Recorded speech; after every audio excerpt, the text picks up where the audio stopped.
ರಾಜ್ಯದಲ್ಲಿ ಇದೇ 16ರಿಂದ ಜನಗಣತಿ ಕಾರ್ಯ ಆರಂಭವಾಗಲಿದ್ದು, ಶಿಕ್ಷಕರನ್ನ ದೂರದ ಪ್ರದೇಶಗಳಿಗೆ ನಿಯೋಜಿಸಿರುವ ಆದೇಶಕ್ಕೆ ಶಿಕ್ಷಕರು ಆಕ್ರೋಶ ಹೊರಹಾಕಿದ್ದಾರೆ. ಬೆಂಗಳೂರು ನಗರದ ದಕ್ಷಿಣ ತಾಲೂಕಿನ ಆನೇಕಲ್ ಭಾಗದ ಶಿಕ್ಷಕರು ಜಿಪಿಎ ಹೊರಡಿಸಿರುವ ಅವೈಜ್ಞಾನಿಕ ಆದೇಶ ಖಂಡಿಸಿ ಆಕ್ರೋಶ ವ್ಯಕ್ತಪಡಿಸಿದ್ದಾರೆ.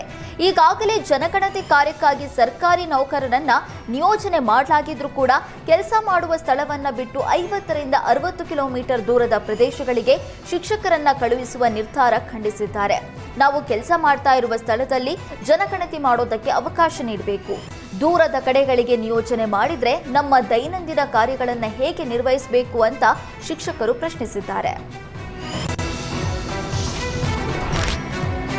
ರಾಜ್ಯ ರಾಜಧಾನಿ ಬೆಂಗಳೂರಿನಲ್ಲಿ ಬೇಸಿಗೆ ದಿನೇ ದಿನೇ ಹೆಚ್ಚಾಗ್ತಿದೆ.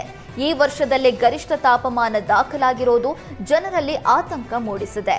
ನಿನ್ನೆ ಬೆಂಗಳೂರಿನಲ್ಲಿ 35.6 ಸೆಲ್ಸಿಯಸ್ ತಾಪಮಾನ ದಾಖಲಾಗಿದೆ. HALನಲ್ಲಿ 36.8 ಸೆಲ್ಸಿಯಸ್, ಕೆಂಪೇಗೌಡ ಅಂತಾರಾಷ್ಟ್ರೀಯ ವಿಮಾನ ನಿಲ್ದಾಣದಲ್ಲಿ 36.1 ಸೆಲ್ಸಿಯಸ್ ತಾಪಮಾನ ದಾಖಲಾಗಿದ್ದು, ವಾಡಿಕೆಗಿಂತ 2-3 ಡಿಗ್ರಿ ಹೆಚ್ಚಾಗಿದೆ. ಇದರಿಂದ ಬಿಸಿಗಾಳಿ ತೀವ್ರವಾಗಿ ಅನುಭವವಾಗ್ತಾ ಇದೆ.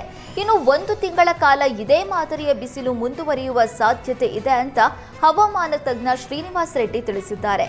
ಸಾರ್ವಜನಿಕರು ಅನಗತ್ಯವಾಗಿ ಹೊರಗೆ ಹೋಗೋದನ್ನು ತಪ್ಪಿಸಿ ವಿಶೇಷವಾಗಿ ಮಧ್ಯಾಹ್ನ ಸಮಯದಲ್ಲಿ ಹೆಚ್ಚು ಜಾಗೃತಿ ವಹಿಸುವಂತೆ ಸಲಹೆ ನೀಡಿದ್ದಾರೆ. ಬಿಸಿಗಾಳಿಯಿಂದ ರಕ್ಷಣೆಗಾಗಿ ಕೊಡೆ, ಟೋಪಿ ಮತ್ತು ಸನ್ಗ್ಲಾಸ್ಗಳನ್ನು ಬಳಸೋದು, ದೇಹದ ಹೈಡ್ರೇಷನ್ ಕಾಪಾಡಿಕೊಳ್ಳುವುದು ಅತ್ಯಗತ್ಯ. ನೀರು, ಜ್ಯೂಸ್ ಹಾಗೂ ಹಣ್ಣುಗಳನ್ನು ಹೆಚ್ಚಾಗಿ ಸೇವಿಸುವುದಕ್ಕೆ ತಜ್ಞರು ಸೂಚಿಸಿದ್ದಾರೆ.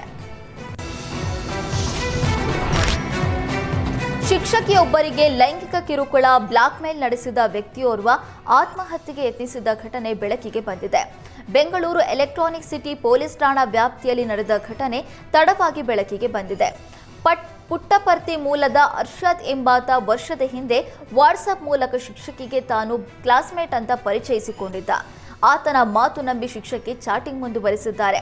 ತಾನು ಕ್ಯಾನ್ಸರ್ ರೋಗಿ ಅಂತ ಸಹಾನುಭೂತಿ ಗಿಟ್ಟಿಸಿಕೊಂಡು ಹಣ ಪಡೆದಿದ್ದ ಅರ್ಷದ್ ನಂತರ ಕೊನೆ ಆಸೆ ಅನ್ನುವ ನೆಪದಲ್ಲಿ ಲೈಂಗಿಕ ಸಂಪರ್ಕದ ಬೇಡಿಕೆ ಇಟ್ಟಿದ್ದಾನೆ. ಇದಕ್ಕೆ ಒಪ್ಪದಿದ್ದಾಗ ನಗ್ನ ವಿಡಿಯೋ ಕಳಿಸುವಂತೆ ಒತ್ತಡ ಹೇರಿದ ಆರೋಪವೂ ಇದೆ. ನಂತರ ವಿಡಿಯೋ ಬಳಸಿಕೊಂಡು ಹಣ, ಲೈಂಗಿಕ ಸಂಪರ್ಕಕ್ಕೆ ಬ್ಲಾಕ್ಮೇಲ್ ಮಾಡ್ತಾ ಇದ್ದಂತ ಆರೋಪಿಸಲಾಗಿದೆ. ಹಣ ನೀಡದಿದ್ರೆ ವಿಡಿಯೋ ವೈರಲ್ ಮಾಡೋದಾಗಿ ಬೆದರಿಕೆ ಹಾಕಿದ್ದಾನೆ.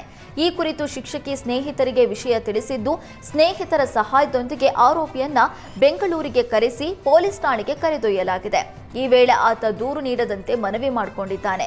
ಆದರೆ ಶಿಕ್ಷಕಿ ದೂರು ನೀಡೋದಕ್ಕೆ ಮುಂದಾದ ವೇಳೆ ತನ್ನ ಬ್ಯಾಗ್ನಲ್ಲಿದ್ದ ರೇಸರ್ ಬ್ಲೇಡ್ ಬಳಸಿ ಕೈ ಹಾಗೂ ಮರ್ಮಾಂಗ ಕತ್ತರಿಸಿಕೊಂಡು ಆತ್ಮಹತ್ಯೆಗೆ ಯತ್ನಿಸಿದ್ದಾನೆ.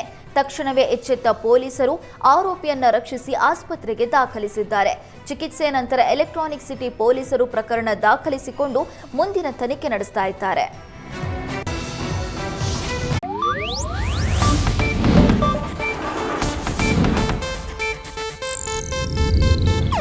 ಇದು ಏಷ್ಯಾನೆಟ್ ನ್ಯೂಸ್ ನೆಟ್ವರ್ಕ್ ಪ್ರಸ್ತುತಿ.